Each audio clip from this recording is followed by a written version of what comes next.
নমস্কার বন্ধুরা। আজ ভারত এবং রাশিয়াকে নিয়ে এমন একটি নিউজ সামনে এসছে যাকে নিউজ না বলে ভূমিকম্প বললেই বেশি অর্থপূর্ণ বলে মনে হবে। কারণ বিশ্বের শক্তিশালী দুই দেশ চীন এবং আমেরিকার পায়ের নিচের মাটি কাঁপিয়ে দিয়েছে এই নিউজ। স্ক্রিনে দেখুন, ভারত এবং রাশিয়ার মধ্যে একে অপরের ভূখণ্ডে ৩,০০০ সৈনিক, ৫টি যুদ্ধ জাহাজ এবং ১০টি বিমান মোতায়েনের অনুমতি দেওয়া চুক্তিটি কার্যকর হয়ে গেল। এখন এই চুক্তিটি কার্যকরী হওয়ার ফলে ভারতের কী লাভ, রাশিয়ার কী লাভ এবং কেনই বা এই চুক্তির ফলে চীন আমেরিকার চোখ কপালে উঠেছে, এই সব বিষয়ে খুব সহজ ভাষায় বিস্তারিত আলোচনা করা হবে আজকের এই ভিডিওতে। শুরু করার আগে একটাই অনুরোধ, চ্যানেলটি সাবস্ক্রাইব করে বেল আইকনটি প্রেস করবেন যেন এই ধরনের ইনফরমেশন দ্রুত আপনাদের কাছে পৌঁছে যায়। তো চলুন শুরু করি। দেখুন, ভারত এবং রাশিয়ার মধ্যে ২০২৫ সালের ফেব্রুয়ারি মাসে একটি চুক্তি স্বাক্ষরিত হয় যার নাম হলো রেলস, অর্থাৎ ভারত রাশিয়া পারস্পরিক রসদ বিনিময় চুক্তি। এই চুক্তির মাধ্যমে দুই দেশ এটাই নির্ধারিত করেছিল যে প্রয়োজন হলে এক দেশ অন্য দেশে ৩,০০০ সৈনিক মোতায়েন করতে পারবে। অর্থাৎ ভারত রাশিয়ায় ৩,০০০ সৈনিক মোতায়েন করবে এবং রাশিয়া ভারতে ৩,০০০ সৈনিক মোতায়েন করবে। এখানেই শেষ নয়, এক দেশ অন্য দেশে একই সাথে ৫টি যুদ্ধ জাহাজ মোতায়েন করতে পারবে।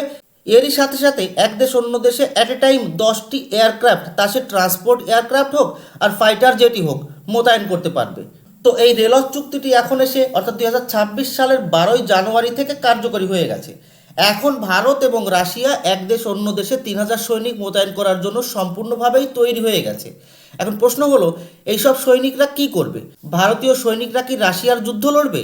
আর রাশিয়ার সৈনিকরা কি ভবিষ্যতে ভারতের হয়ে যুদ্ধ লড়বে? তো উত্তর হলো একদমই নয়। এক দেশের সৈনিক অন্য দেশের সৈনিকদের যুদ্ধ কৌশল শেখাবে এবং অভিজ্ঞতার পাঠ পড়াবে। দুই দেশের সৈনিকদের মধ্যকার তালমিল যেন বৃদ্ধি পায় সেই ধরনের কার্যক্রমে ফোকাস করা হবে। কারণ ভবিষ্যতে যদি কখনো ভারত এবং রাশিয়া কোনো কমন এনিমির সামনাসামনি আসে, তাহলে যেন দুই দেশের সৈনিক একে অপরের সাথে বেটার তালমিলের মাধ্যমে শত্রুর মোকাবেলা করতে পারে। তার জন্য দুই দেশের সৈনিকদের মধ্যে আন্ডারস্ট্যান্ডিং বাড়ানোটা খুবই জরুরি।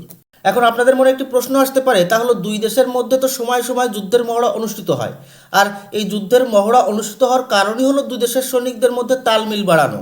তাহলে আলাদাভাবে ৩,০০০ সৈনিক পার্মানেন্টলি মোতায়েন করার কি দরকার? তো আপনাদের জানিয়ে রাখি, দু দেশের মধ্যে প্রায় প্রতি বছরই যুদ্ধের মহড়া অনুষ্ঠিত হয়, তাও আবার বেশি বেশি ১ মাসের জন্য। কিন্তু এই রেলস চুক্তির মাধ্যমে এক দেশের সৈনিক অন্য দেশের সৈনিকদের সাথে ২৪ ঘন্টার জন্য একসাথে থাকবে, যার ফলে এদের মধ্যে আন্ডারস্ট্যান্ডিং বাড়বে এবং ভরসাও নেক্সট লেভেলে পৌঁছে যাবে। ভারত এবং রাশিয়ার মধ্যে স্থল, নৌ এবং বায়ু তিনও সেনার যুদ্ধ মহড়া অনুষ্ঠিত হয় এবং কোনো কোনো বছরে কয়েকবার করে অনুষ্ঠিত হয়। স্থলসেনার সাজসামান, অস্ত্র, ট্যাঙ্ক, বায়ুসেনার এয়ারক্রাফট, নৌসেনার ওয়ারশিপ, এই সব অস্ত্র এক দেশ থেকে অন্য দেশে নিয়ে যেতে অনেক খরচ হয়ে থাকে। এই বিশাল অ্যামাউন্ট প্রতি বছর খরচ না করে পার্মানেন্টলি যদি কিছু সংখ্যায় ডিপ্লয় করে দেওয়া হয়, তাহলে তা অনেকাংশেই খরচ কমিয়ে আনতে সক্ষম। আর এই রেলস চুক্তির বিশাল সুবিধা পেতে চলেছে ভারত আমাদের চিরশত্রু চীনের বিরুদ্ধে। সেটি কিভাবে? আসলে এই রেলস চুক্তিটি খুবই পাকাপোক্তভাবে করা হয়েছে। ভবিষ্যতে রাশিয়া এবং ভারতে যদি সরকার বদলেও যায়, তারপরও এই চুক্তি স্থায়ী থাকবে। কেউ এই চুক্তিকে বাতিল করতে পারবে না।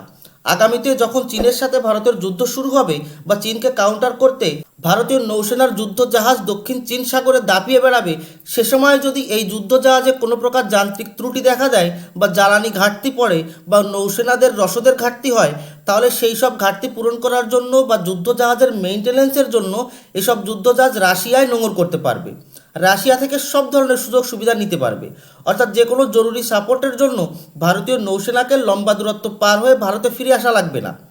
আর ঠিক এই সুবিধা ভারতের জন্য চীনের বিরুদ্ধে গেম চেঞ্জার হিসাবেই প্রমাণিত হবে।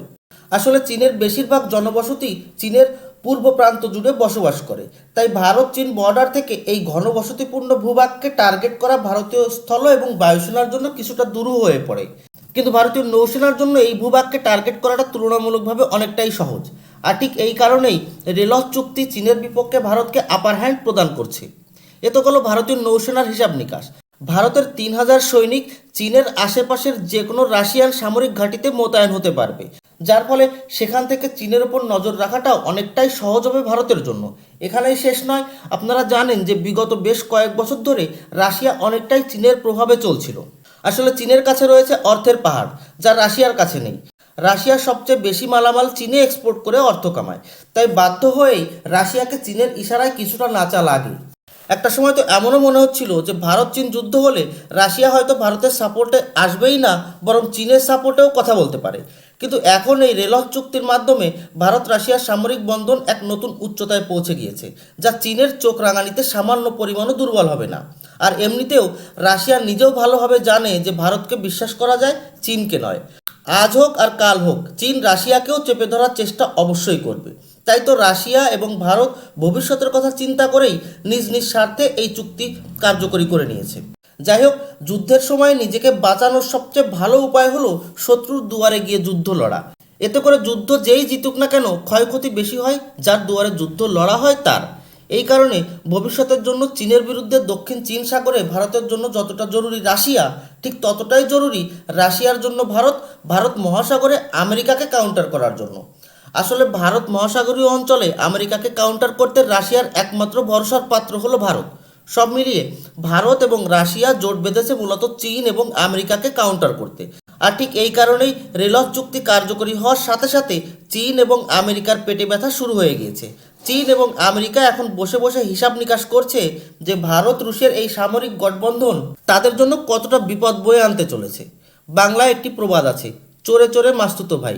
এখন দেখবেন চীন এবং আমেরিকা এই দুই দেশ তলে তলে সলা পরামর্শ করবে যে কিভাবে ভারত এবং রাশিয়াকে উপরে উঠে আসা থেকে আটকানো যায়। কারণ আর্থিকভাবে আমেরিকা এবং চীন শীর্ষ দুই দেশ। এদের মধ্যে যতই মারকাট হয়ে যাক না কেন, এরা কখনোই চাইবে না অন্য কোনো দেশ এদের পজিশন ছিনিয়ে নিক বা এদের কাছাকাছি পৌঁছাক।